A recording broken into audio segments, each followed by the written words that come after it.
Gagner le combat pour ne pas perdre la patrie. Den Kampf gewonnen, das Vaterland verloren. Bienvenue sur un nouvel épisode de Denkmal. Nous voilà à Neueneck, devant un nouveau monument du souvenir. Nouveau pour vous, mais érigé en 1886 à l'initiative de mes excellents camarades de la Société des officiers du canton de Berne. Vous l'avez deviné, nous sommes dans le canton de Berne et nous sommes à Neueneck, la fameuse bataille de Neueneck. La seule bataille de cet épisode du 2 mars au 5 mars 1798.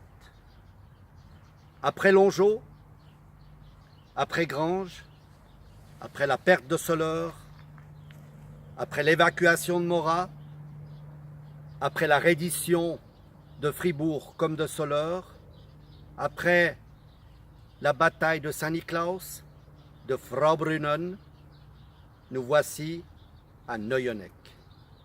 Orientation géographique. Front ma main, au fond la ville de Berne. En bas, dans la vallée, Flamatt. Ici, en bas, Neueneck. L'autoroute Fribourg-Berne. Sur le plateau en face, Wünnewil, Schmitten, Bösingen. Plus loin, la ville de Fribourg. En bas, la ville de Morat et son lac. Puis, Mühleberg, le lac de Wollensee. Derrière, sur le plateau, ici, derrière la forêt, en dessus de Laupen, le plateau où se déroula la bataille de Laupen en juin 1339. Puis, derrière cette forêt, Arberg. Situation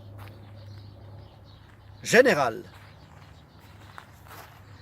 Vous vous souvenez, dans l'épisode de Saint-Niklaus, qu'une nouvelle ligne de défense a été décidée. Arberg, Gummenen, Laupen, Neueneck. Cette ligne de défense des 3 villages que je viens de vous donner, il y a un pont dans chaque village. Gummenen, où d'ailleurs se sont réunis en juin 1476 les confédérés pour aller combattre et sortir victorieux face à Charles le Téméraire à Morat. Un pont, un deuxième pont à Laupen et le pont de Neueneck. Le général Pigeon, qui se trouve à Fribourg, reçoit l'ordre du général en chef Brune de faire mouvement sur Berne avec pour mission particulière d'attaquer Laupen et Neueneck et de franchir la Saint-Gine. Oui, en effet, la ligne de défense se trouve de l'autre côté de la rivière la Saint-Gine et la Sarine. Cette Saint-Gine qui traverse 2 cantons. Le canton de Fribourg et le canton de Berne va se jeter à Laupen dans la Sarine. Voilà cette ligne de défense. Le général Pigeon, le général Rampon, 10 000 hommes du côté français, avec des réserves importantes, et notamment à signaler des milices vaudoises qui viennent renforcer les Vaudois pour combattre les Bernois, dont ils viennent de, entre guillemets, se libérer par une révolution, je dirais en partie certains Vaudois, puisque de nombreux autres Vaudois, eux, souhaiteraient rester avec les Bernois. Donc ces milices vaudoises viennent renforcer dans la réserve Pigeon et Rampont. Pigeon reçoit l'ordre de Brune de s'avancer vers Schmitten et de se préparer. Il bivouaque à Schmitten et dans la nuit, du 4 au 5, va installer ses canons sur le plateau situé en face d'où je suis, en dessus de Neuennec.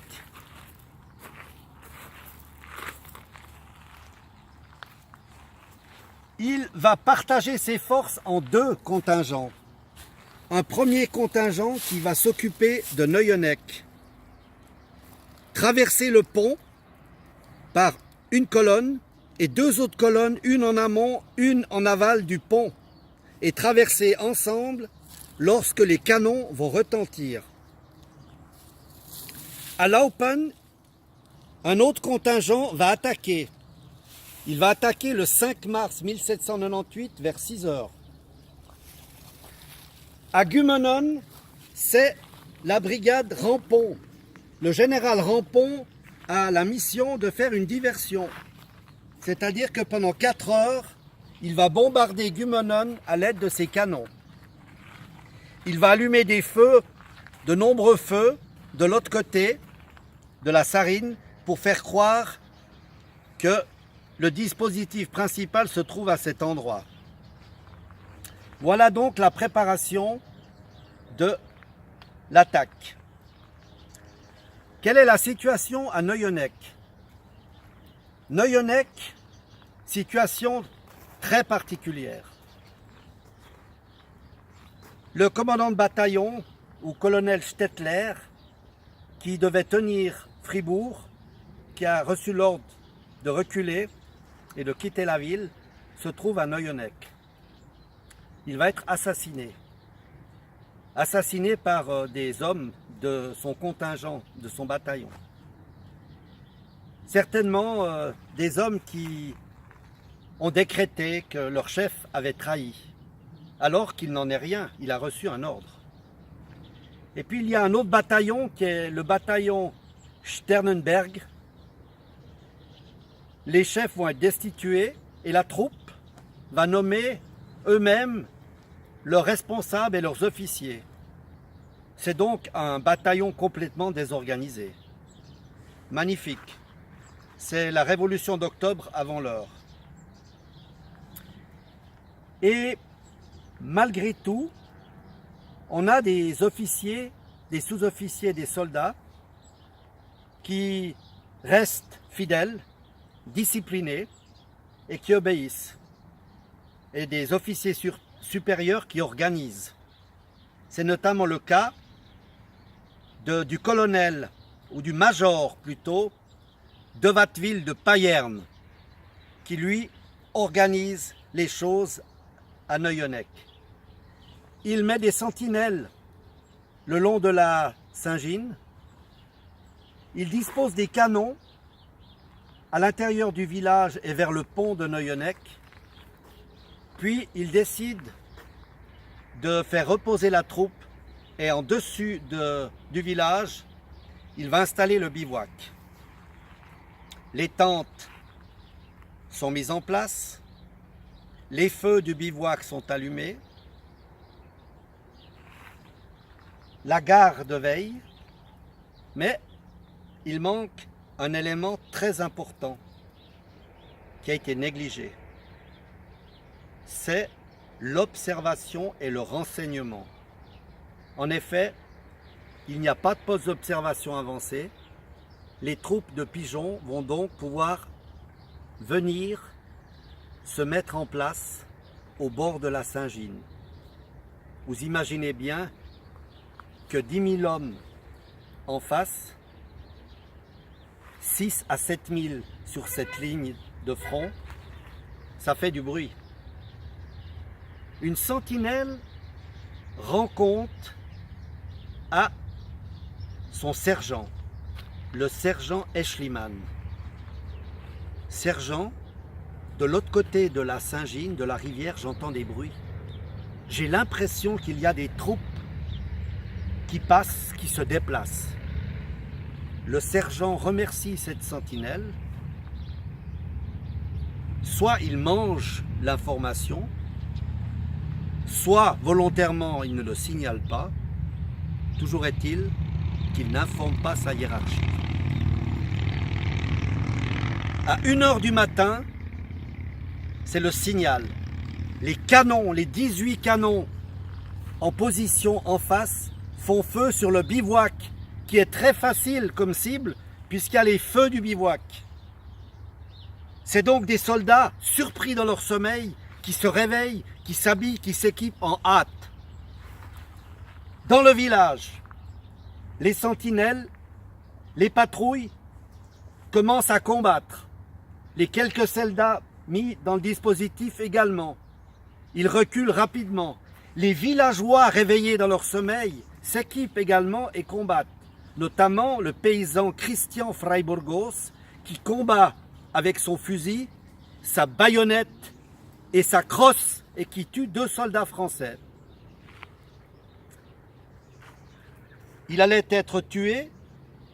Un soldat de la brigade Pigeon intervient et dit à ses camarades « Épargnez cet homme qui est un valeureux guerrier et respect pour lui. Il sera effectivement épargné. » Dame Sbindon, je ne sais pas si elle a été épargnée, mais c'est à l'aide d'un boyau qu'elle assomme ou qu'elle tue 2 soldats français. Du côté du bivouac et du village, on se bat comme des diables. Les 3 colonnes ont traversé la Saint-Gine, 2 à gué, 1 colonne sur le pont, et c'est avec rapidité et agilité qu'ils se dirigent en fonçant sur le camp, qu'ils prennent à gauche et à droite. La troupe qui s'est organisée, dont certains chefs ont donné des ordres, combattent, néanmoins recule vers les forêts. Une estafette est envoyée à Berne pour rendre compte que la bataille, le combat est très difficile, que nous sommes obligés de reculer. Berne décide alors de resserrer le dispositif total et de ramener toutes ses troupes autour de Berne. Mais certains officiers vont désobéir. Le colonel Rudolf de Graffenried, avec son aide de camp, l'excellent officier Johann Weber, vont réussir à rassembler 2800 militaires pour venir en aide aux militaires qui se battent à Neueneck.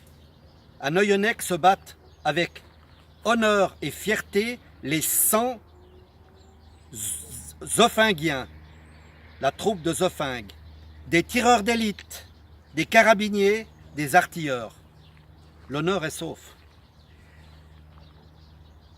De Graffenried et Weber aimeraient bien pouvoir utiliser également les troupes confédérées d'Uri, de Schwytz, de Glaris, de Saint-Gall, mais malheureusement, ces troupes refusent de se joindre à eux. De Graffenried, Weber, 2800 hommes viennent à la rescousse. Combat, recul, attaque. Les hommes qui ont reculé à Neueneck sortent également des bois. Et là, les Français, surpris, reculent au village. Ils sont bousculés de l'autre côté de la Saint-Gine. Puis plus loin, direction Schmitten, les 18 canons des Français sont pris. Belle prise de guerre. Ces valeureux combattants de Neueneck crient victoire. Malheureusement, une nouvelle arrive de Berne. En même temps que les Français ont été orientés, le général Brune, Pigeon, Rampon, Schauenburg, que Berne abdique et ouvre sa ville aux troupes d'invasion et d'occupation françaises. Il y a une dernière bataille que je vais vous conter dans un prochain épisode. C'est la bataille du Graholz. Je vous remercie de m'avoir écouté à Neueneck et face à ce magnifique Denkmal, je vous dis à bientôt pour de nouvelles aventures.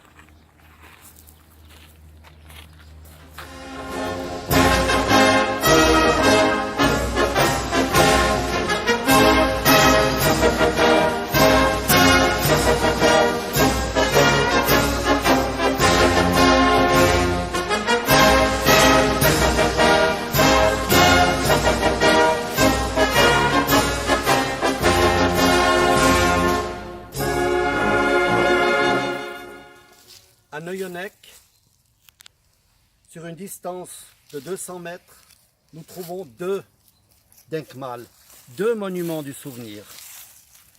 Celui-ci, c'est une croix qui est fixée sur un solide bloc de granit et qui fait honneur aux 135 tués lors de la bataille de Neueneck, les Bernois et les Confédérés.